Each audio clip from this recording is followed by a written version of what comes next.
can we please ask you to introduce yourself and tell us how you became involved in the field of de-radicalization and rehabilitation? Yes, thank you very much, Robert and Ioan. My name is Maarten van der Donk, and I have been working now for about 12 years full-time in the radicalization. And even before I got some encounters with it, and it actually all started when I was working for the city of Rotterdam, working on juvenile delinquency, when suddenly a group of those youngsters radicalized, and then from one day to another, first they did all kind of drugs trafficking, and then they went to the mosque. The parents were very happy to see this because they were thinking changes were going for good. And then they radicalized and they were thrown out of the mosque by the then imam.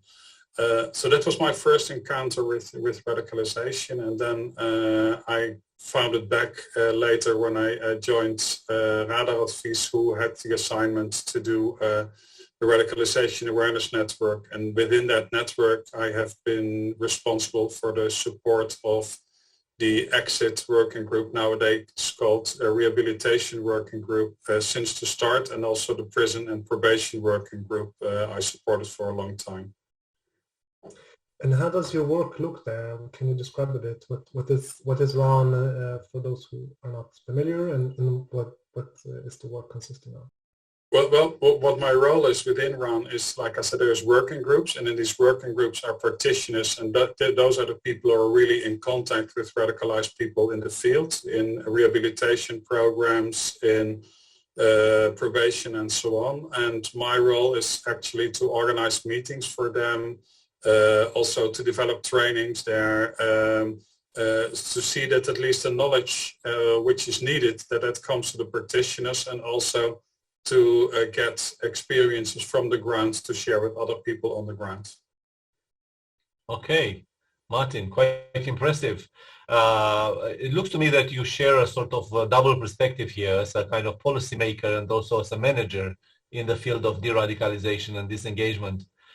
From this kind of double perspective, what is the state of art in this field of de-radicalization and disengagement, in your view? Well, I think we see two main points. And the first thing is that despite the fact that radicalization is not new, but de-radicalization and rehabilitation thinking is still quite new. And for that reason, we still see that the state of play very often is that we are still developing things. As we see also is that developments are going fast when it comes to the kinds of radicalization. So we now just had the situation to say more or less that people were used to work a lot with people who were involved in Islamist extremism. And now we see the tide shifting a little bit towards right-wing extremism, to COVID kind of extremism. And now the new question is how are we going to deal with it? So that's one part.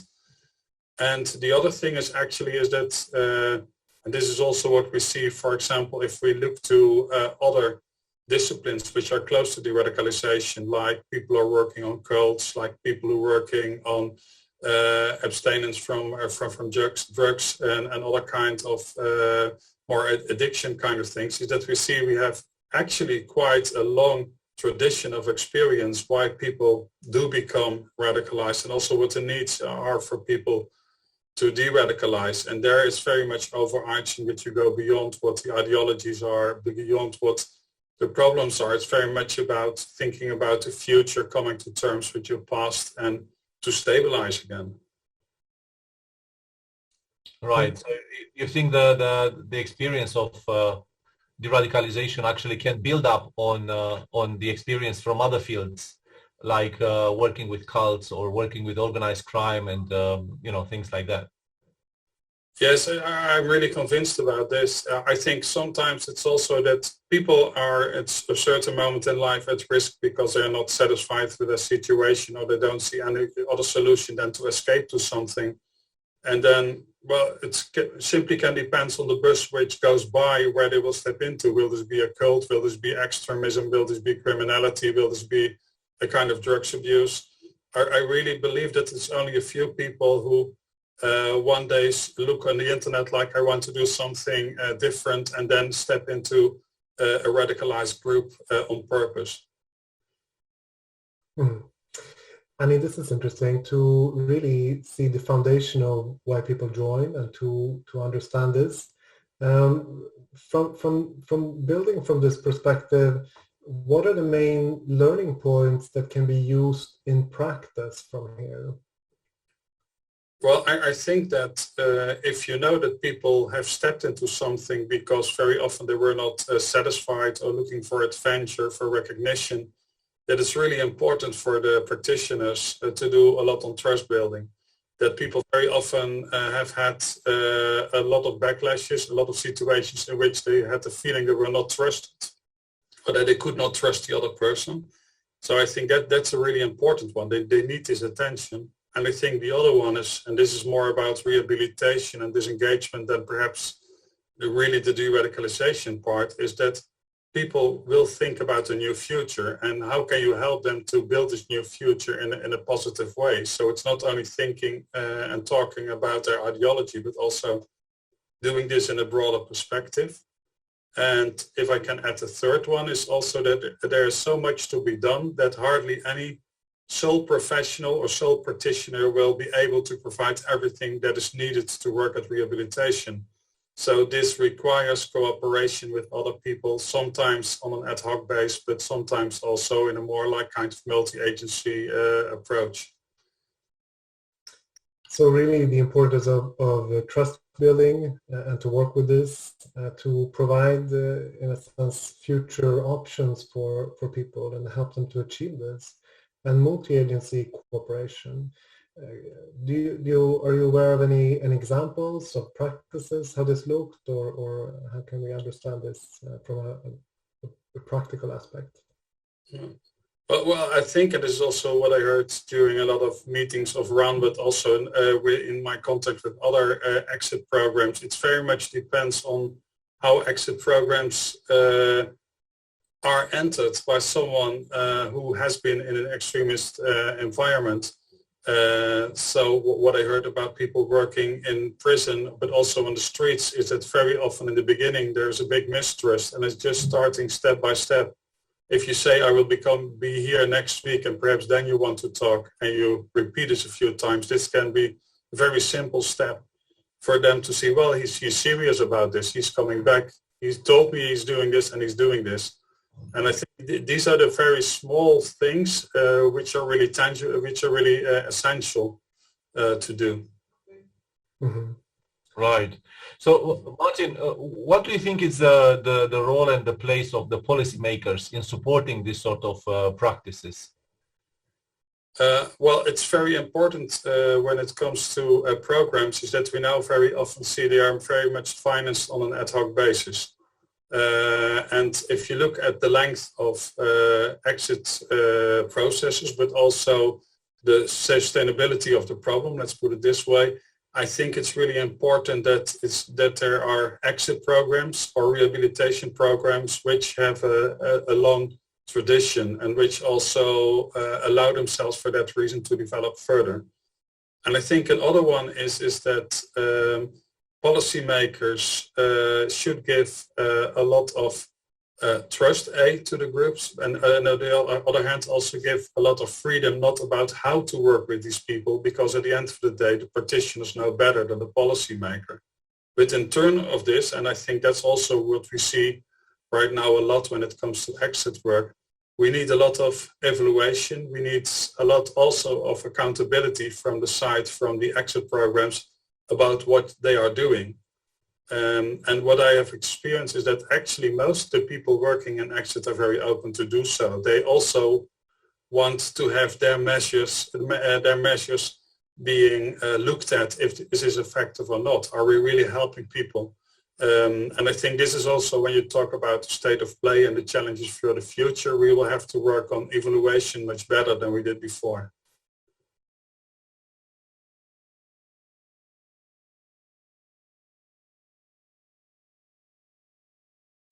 What would be most important is is that practitioners should have a certain freedom to work with the client and what he needs at that moment, because it's very much need-based work. It is also encouraging other people to work with people who were radicalized after they have gone through a rehabilitation process.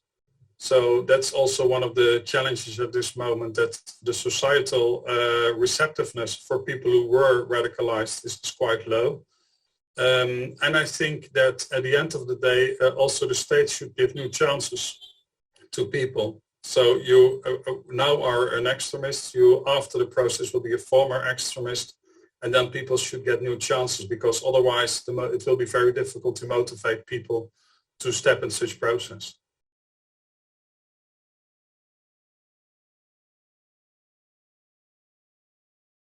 Well, multi-agency mostly works best if all the stakeholders have a common interest. So you're not asking something extra to the other stakeholder, but actually they're already responsible for it.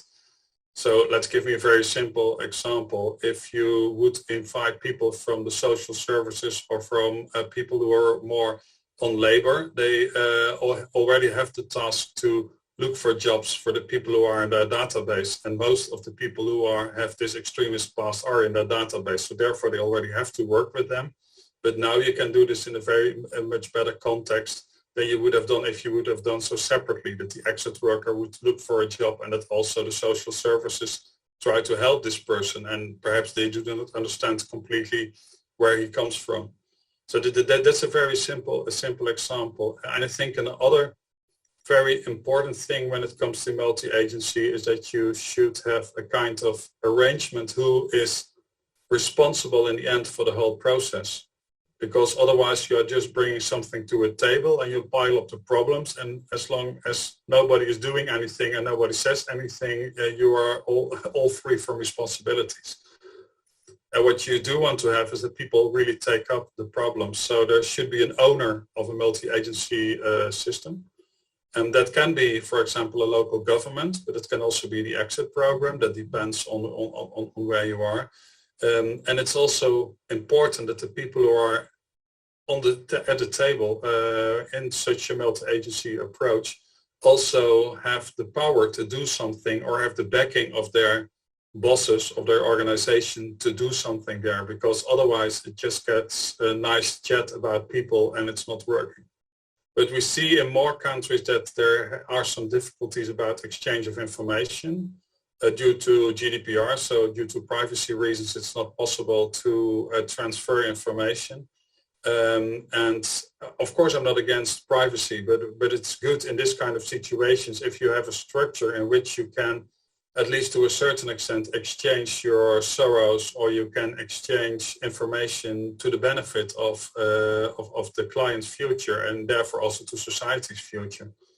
So I think people who are having hassles with that perhaps might look into this kind of systems.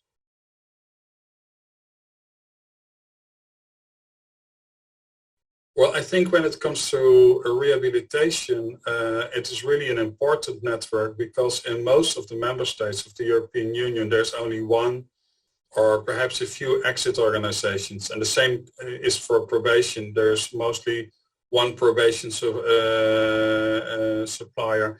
It's not a very large group. So the people who are working on the brink of these developments of de-radicalization or rehabilitation of former extremist offenders are quite lonely in their own country. Sometimes they belong to a larger organization, but they are also dealing with other target groups like normal criminals or with youngsters and so on. So therefore, it's really important that we have started to exchange what are you seeing at this moment on the streets? What are your clients saying? What are the challenges you're facing? And I think we did a lot there. And I'm also very proud of the fact that we, in the last years, a few times had academy kind of meetings, both for rehabilitation and also a bit for probation, is that where we really worked at how can you handle this. And there's also in papers for this, which gives practical advices how to work on this. And that actually, I think, is one of the biggest added values of RAN, is there is an enormous pile of papers that have been written with practitioners' input over the years now. And so, for example, if you want to know more about working with formers, or how to deal with the press, or what are the differences with cults and what are and where could you use their approaches. It's all available on the website in several languages. The RAN published a Rehabilitation Manual. Do you want to share a little bit about that, Maarten? Yes, the Rehabilitation Manual actually had a kind of predecessor with the Return Manual that was written on what to do with people who came back from Daesh, both the male and the families, so the women and the children. But then there was the need on what to do with them once they have been sentenced, and how do you rehabilitate the offenders who have been sentenced back into society. And we made a manual for this, actually describing the whole process where the offender goes through, so prison time, then probation, and then back into society. And I think one of the biggest challenges we met there is that you see how many people are involved at each part of this process, but also the notion that at the end of the day, only the offender is going the whole process, and he's meeting all kinds of new professionals all along the road. And it's really important that if people go into new phases, that you can also transfer information, that you not start from blank at any phase. And another thing which is, I think, still quite difficult, and also a challenge, an ongoing challenge for people who are working on the end of the rehabilitation part, is that there's much less assessment possibilities than you have in the beginning. Because in prison you have really sound assessment programs, and there's also the possibility to control, to surveil, do a lot of surveillance. But if you are later on in the process, people are just visiting you for an hour a week, or sometimes even less. How can you then still assess what is going on? And also that you have less, for example, as an exit worker, you have much less access to other kinds of data. So it's just about what you see and the information you get from the person himself. Mm-hmm.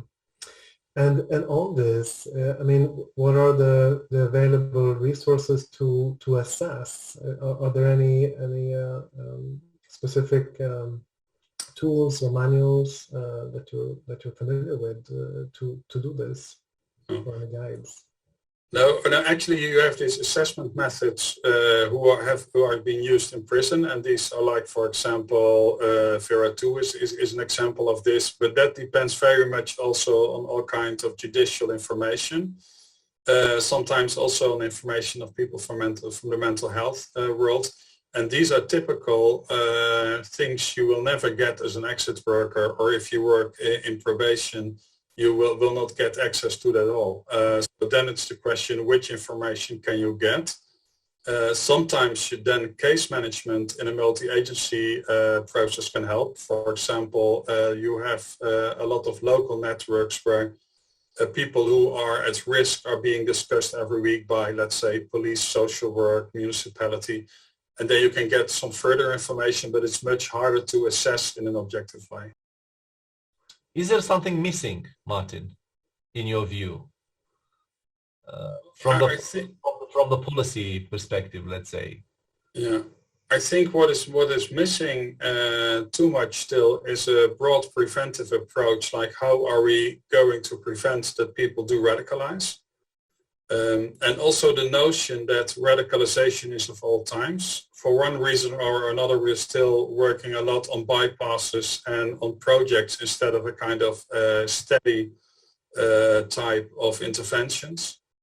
And that's a bit of, if I can take that metaphor, of course you can do a lot about prevention of fire, but you will never say, let's skip the fire brigade. We still do it 2 years, and afterwards, if we have done enough prevention, you'll stop with that. And that's what happens quite a bit when it comes to working on radicalization.